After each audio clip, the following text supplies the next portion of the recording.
of course share my mind, and you don't die. This is the season 3, the episode 508 in the series How to Manifest Immortality.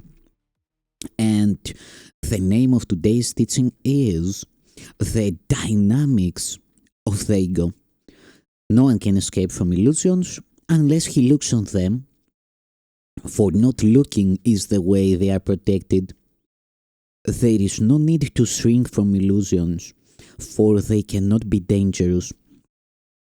We are ready to look more closely at the ego's thought system because together we have the lamp that will dispel it, and since you realize you do not want it, you must be ready. The dynamics of the ego will be our lesson for a while, for we must look first at this to see beyond it since you have made it real. We will undo this error quietly together and then look beyond it to truth. What is healing but the removal of all that stands in the way of knowledge? And how else can one dispel illusions except by looking at them directly without protecting them?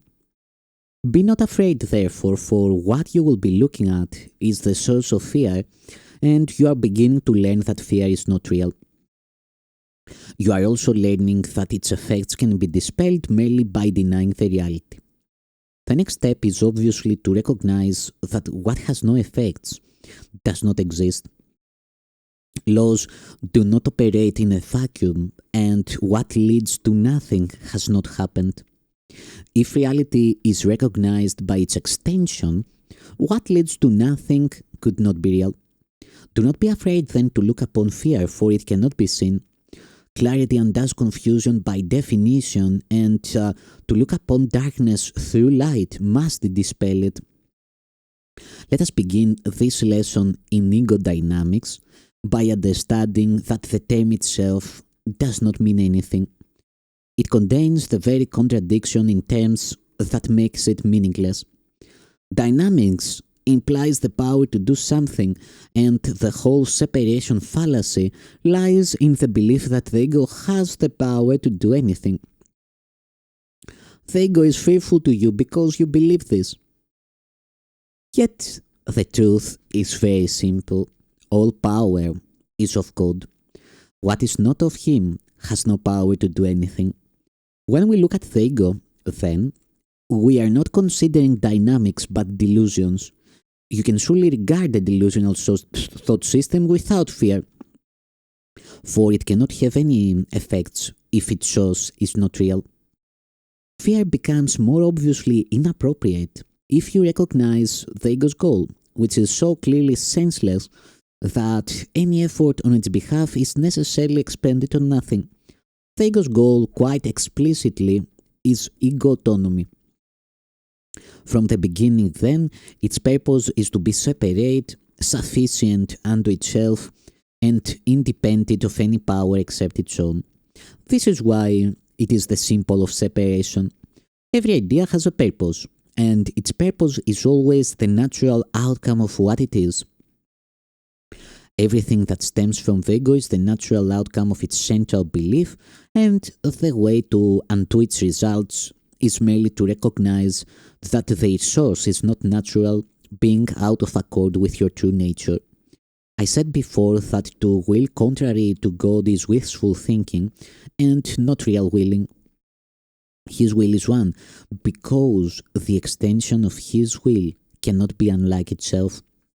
The real conflict you experience then is between the ego's idle wishes and the will of God, which you share. Can this be a real conflict?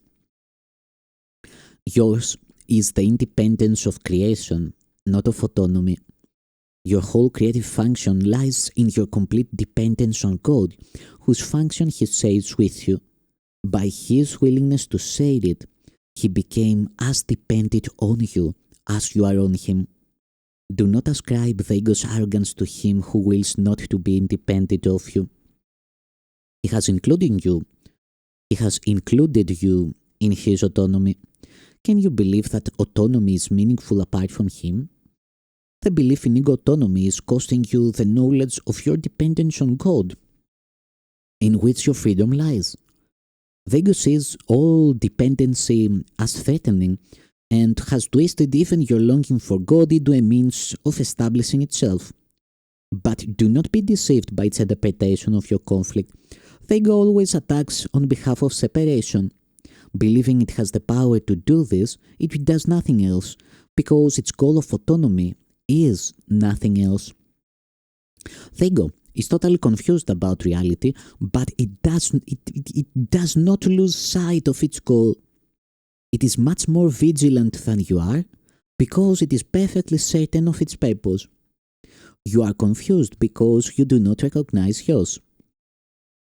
You must recognize that the last thing the ego wishes you to realize is that you are afraid of it. For if the ego could give rise to fear, it would diminish your independence and weaken your power. Yet its one claim to your alliance is that it can give power to you. Without this belief, you would not listen to it at all. How then can its existence continue if you realize that by accepting it, you are belittling yourself and depriving yourself of power? The ego can and does allow you to regard yourself as supercilious, unbelieving, light-hearted, distant, emotionally shallow, callous, uninvolved, and even desperate, but not really afraid. Minimizing fear but not its undoing is the ego's constant effort and is indeed a skill at which it is very ingenious. How can it preach separation without upholding it through fear? And would you listen to it if you recognized this is what it is doing? Your recognition that whatever seems to separate you from God is only fear, regardless of the form it takes and quite apart from how the ego wants you to experience it, is therefore the basic ego threat. Its dream of autonomy is shaken to its foundation by this awareness. For though you may countenance a false idea of independence, you will not accept the cost of fear if you recognize it. Yet this is the cost, and the ego cannot minimize it. If you overlook love, you are overlooking yourself, and you must fear. You must fear unreality because you have denied yourself. Because you have denied yourself. By believing that you have successfully attacked truth, you are believing that attack has power.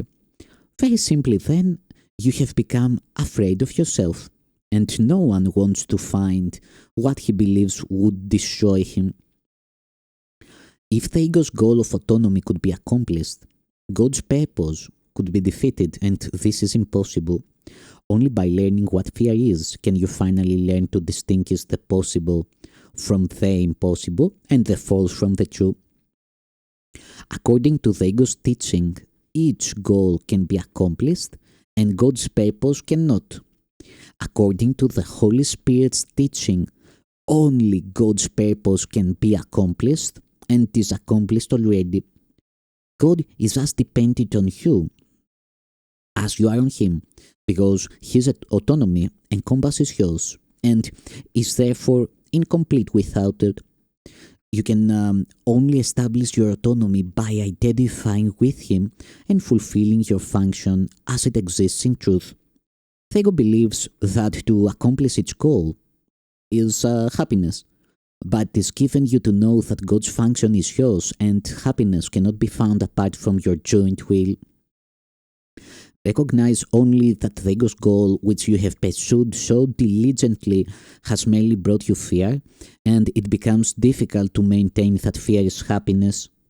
Upheld by fear, this is what the ego would have you believe, yet God's Son is not insane and cannot believe it. Let him but recognize it, and he will not accept it, for only the insane would choose fear in place of love, and only the insane could believe that love can be gained by attack. But the sane realized that only attack could produce fear, from which the love of God completely protects them. The ego analyzes, the Holy Spirit accepts. The appreciation of wholeness comes only through acceptance. For to analyze means to break down or to separate out. The attempt to understand totality by breaking it down is clearly the characteristically contradictory approach of the ego to everything. The ego believes that power, understanding, and truth lie in separation, and to establish this belief, it must attack. Unaware that the belief cannot be established, and obsessed with the conviction that separation is salvation, the ego attacks everything it perceives by breaking it into small, disconnected parts without meaningful relationships and therefore without meaning.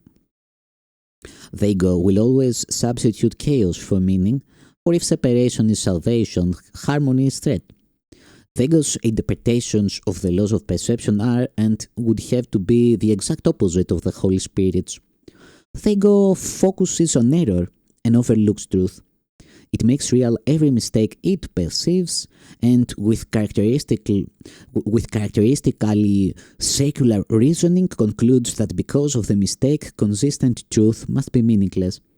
The next step then is obvious. If consistent truth is meaningless, inconsistency must be true. Holding error clearly in mind and protecting what it has made real, the ego proceeds to the next step in its thought system. Error is real and truth is error. The ego makes no attempt to understand this, and it is clearly not understandable, but the ego does make every attempt to demonstrate it, and this it does constantly. Analyzing to attack meaning, the ego succeeds in overlooking it and is left with a series of fragmented perceptions which it unifies on behalf of itself. This then becomes the universe it perceives, and it is this universe which in turn becomes its demonstration of its own reality. Do not underestimate the appeal of the ego's demonstrations to those who would listen. Selective perception chooses its witnesses carefully, and its witnesses are consistent. The case for insanity is strong to the insane, for reasoning ends at its beginning, and no thought system transcends its source. Yet, reasoning without meaning cannot demonstrate anything, and those who are convinced by it must be deluded. Can the ego teach truly when it overlooks truth? Can it perceive what it has denied? The ego looks straight at the Father and does not see him, for it has denied his Son. Would you remember the Father? Accept his Son, and you will remember him. Nothing can demonstrate that his Son is unworthy, for nothing can prove that a lie is true. What you see of his Son through the eyes of the ego is a demonstration that his Son does not exist, yet where the Son is, the Father must be. Accept what God does not deny, and it will demonstrate its truth. The witnesses of God stand in his light and behold what he created. Their silence is the sign they have beheld God's Son, and in the presence of Christ they need demonstrate nothing, for Christ speaks to them of himself and of his Father. They are silent because Christ speaks to them, and it is his words they speak. Every brother you meet becomes a witness for Christ or for the ego, depending on what you perceive in him. Everyone convinces you of what you want to perceive and of the reality of the kingdom you have chosen for your vigilance.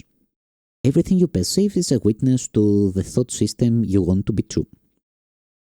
Every brother has the power to release you if you choose to be free.